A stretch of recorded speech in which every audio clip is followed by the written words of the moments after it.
Hello and welcome to Bitcoin 10x.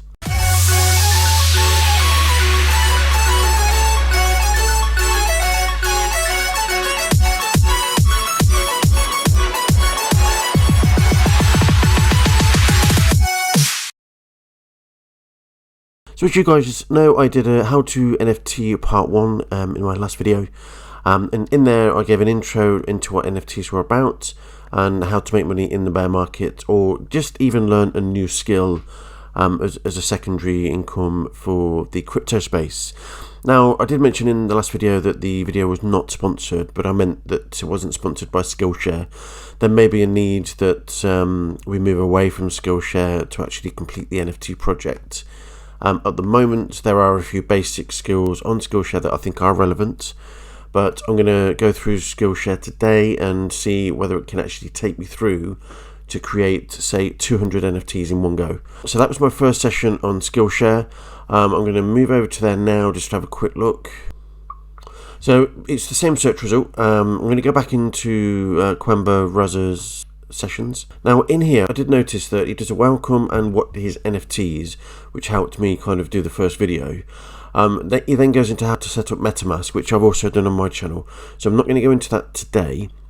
And then when I was watching the how to create an NFT collection, he does everything manually.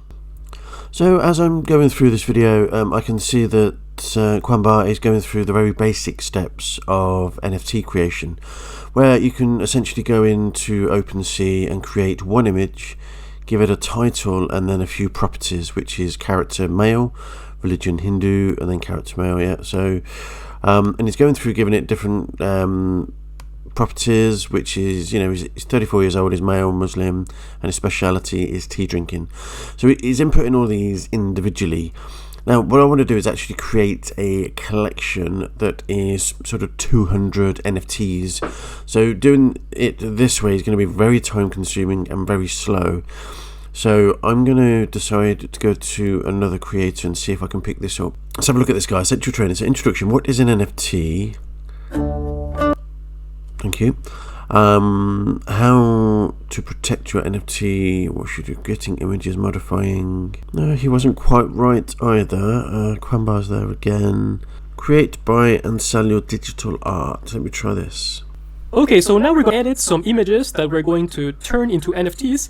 And for that, I like to use this website. It's called Photopea. So this guy is actually going into the creation of the NFT art itself, and he uses Photopea.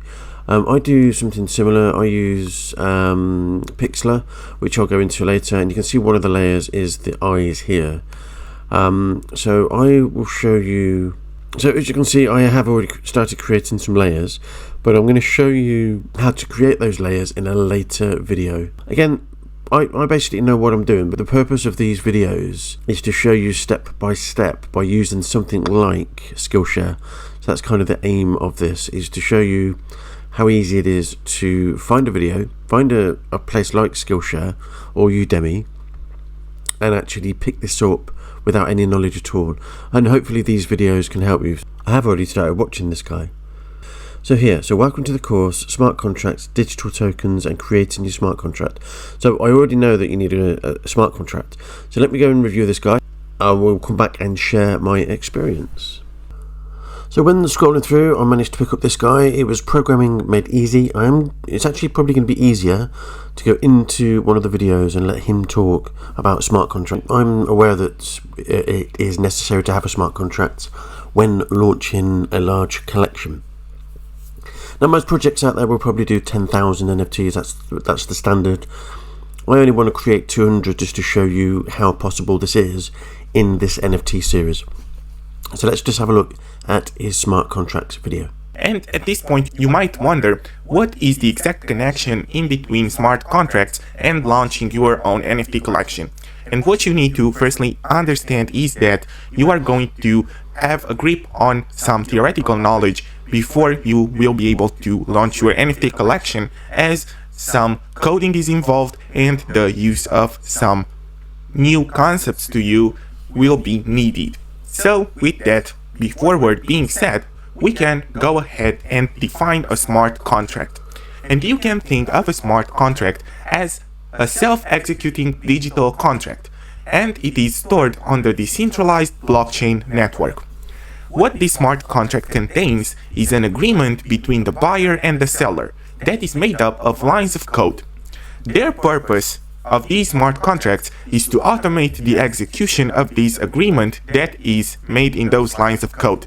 And the transaction that it causes are trackable, like everything else on the blockchain. So in short, it is necessary to have a smart contract so that if I create an NFT, I'm able to sell it to the buyer. And then the buyer, once they have that in their collection to do what they want with. Now, it is possible to put anything inside an NFT, for instance, rules. So you might hear that, let's say they go back to the Floyd Mayweather collection, that if you've got certain NFTs, and I don't know this for a fact, but I think if you've got certain NFTs, you get discounts to boxing matches through, I think, Showtime. So you can write anything into the back of these contracts, smart contracts. But what it does allow, it allows me to upload the NFT and sell it to other people. So that's what the smart contract is. That's why it's necessary to have it for an NFT project. Now we're going to have a look at the digital tokens. Hello guys, and welcome back to this course where we will learn how we can launch our own NFT collection. In this lecture we are going to discuss a bit the token standards that exist at this point in time, and also which one is going to be the best for us in order to implement our NFTs on. But for now, let's look at the three token standards that exist, and these are the ERC20, the ERC721, and the ERC1155.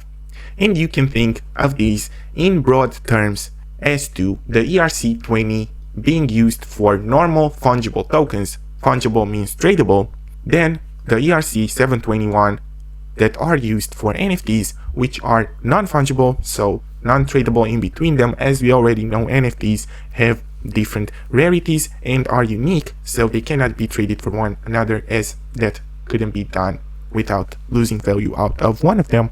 But the ERC20 is a bit important as it is used for cryptocurrencies, and we can say a few words about it just for your own common knowledge. So as I've said before, the ERC20 token standard is used for normal fungible tokens. You can think of Ethereum, Bitcoin, and so on as fungible assets. And these tokens can be created actually from scratch, so you will also be able to deploy a token that is ERC20 and it is used for deploying actual fungible assets like cryptocurrencies.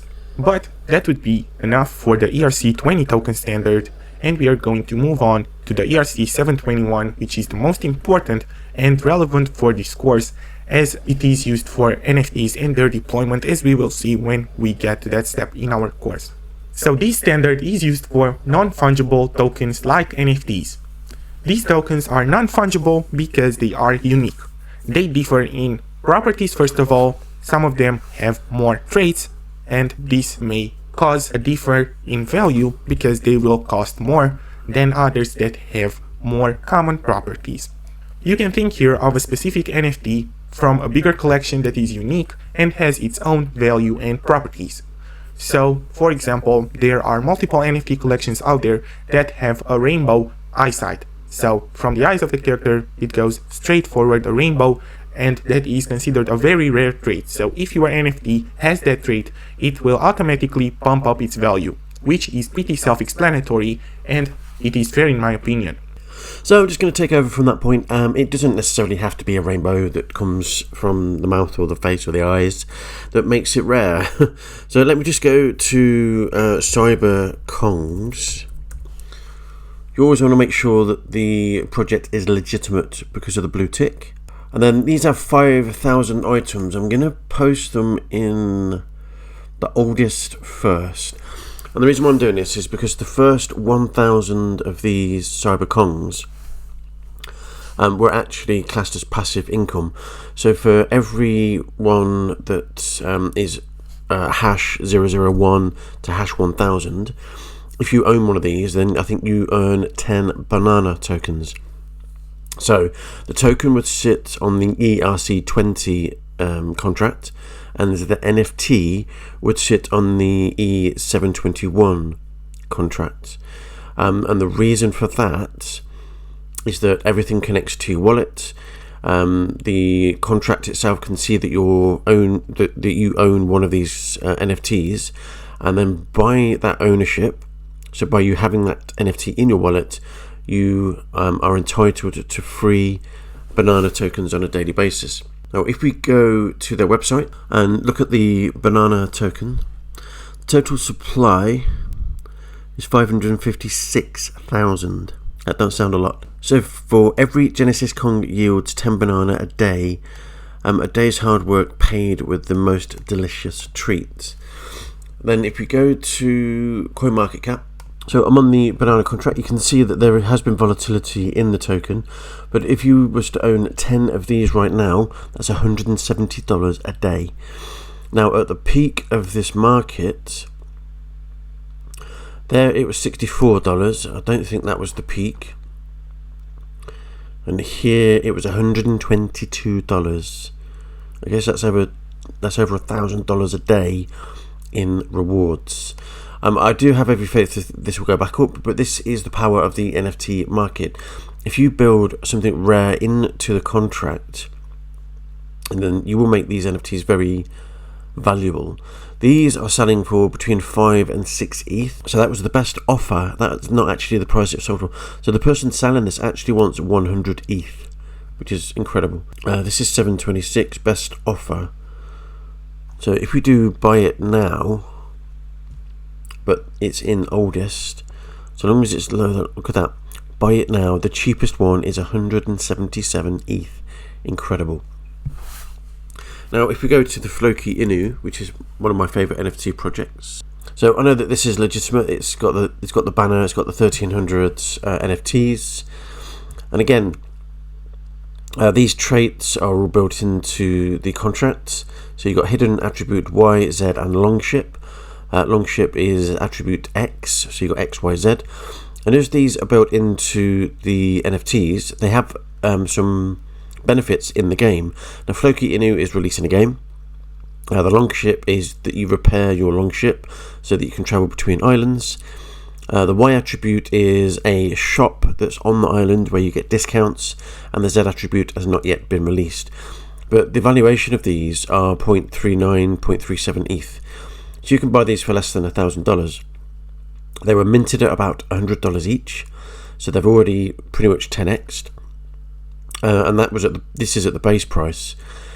And if you do priced high to low, and it's buy it now, 5,400 ETH, 2,500 ETH, 2,000 ETH, 1,000 ETH.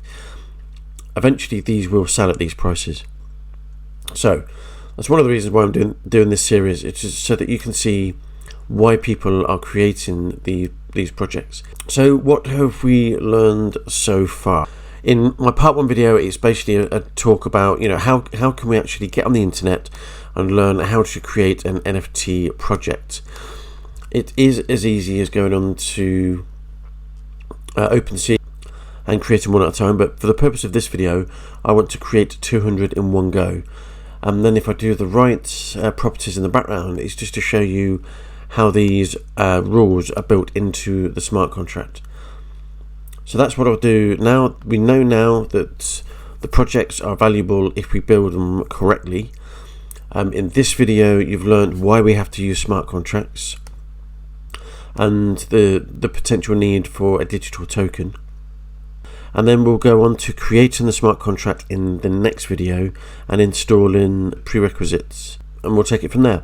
Don't forget guys, if you want to join me over on Patreon, it's £3 a month for channel support. So without the support of these guys, I probably wouldn't do as many videos, and I'm trying to do as many interesting and exciting projects in the NFT space and token hot picks.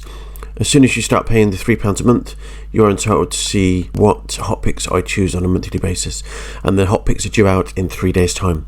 So get over to Patreon and support the channel, and it is truly appreciated. And again, thank you to Driver Jones, Luke, Nick, Chico, Mike, Arj, Marco, Asher, Melissa, Stephanie and Tanis. Back to the video. So I appreciate this is another long video, so I'm going to cut it off there, and then you can join me in part 3. Please like the video, subscribe to the channel to look at the NFT series, and I'll see you guys in the next video. Bye bye.